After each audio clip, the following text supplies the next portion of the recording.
শেরপুরের নালিতাবাড়ী উপজেলায় শান্ত সরকার নামে এক যুবক ইসলাম ধর্ম গ্রহণ করেছেন। শান্ত নালিতাবাড়ী উপজেলার যোগানিয়া ইউনিয়নের পশ্চিম কাপাসিয়া গ্রামের নিরঞ্জন চন্দ্র সরকারের ছেলে।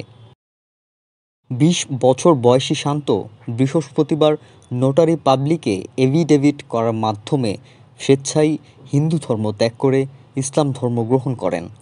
তার নতুন নাম রাখা হয় আব্দুল্লাহ আল সুফিয়ান। এর আগে তিনি স্থানীয় এক ইমামের কাছে কালেমা পড়ে ইসলাম ধর্ম গ্রহণ করেন। শান্ত ওরফে আব্দুল্লাহ আল সুফিয়ান জানান, তিনি ইসলামের সৌন্দর্য ও তা সত্য জেনে স্বেচ্ছায় ইসলাম ধর্ম গ্রহণ করেছেন। আমি সৎ ইচ্ছায় সৎ জ্ঞানে কোনো রকম জবরদস্তি ছাড়া নিজের ইচ্ছায় ইসলামের প্রতি বিশ্বাস ও আল্লাহ রাব্বুল আলামিনের প্রতি বিশ্বাস রেখে আমার নিজ ধর্ম হিন্দু ধর্ম ত্যাগ করে আজকে ইসলাম ধর্ম গ্রহণ করেছি। শান্ত ওরফে আব্দুল্লাহ আল সুফিয়ান এক ভিডিও বার্তায় সবার কাছে দোয়া চান।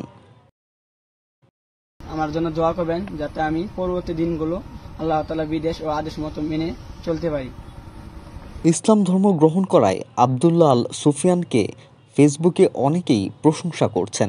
তবে এই যুবকের পুনর্বাসনের জন্য নালিতাবাড়ির বিত্তবানদের এগিয়ে আসার আহ্বান করেছেন অনেকেই। সানি ইসলাম, নালিতাবাড়ী কাগজ।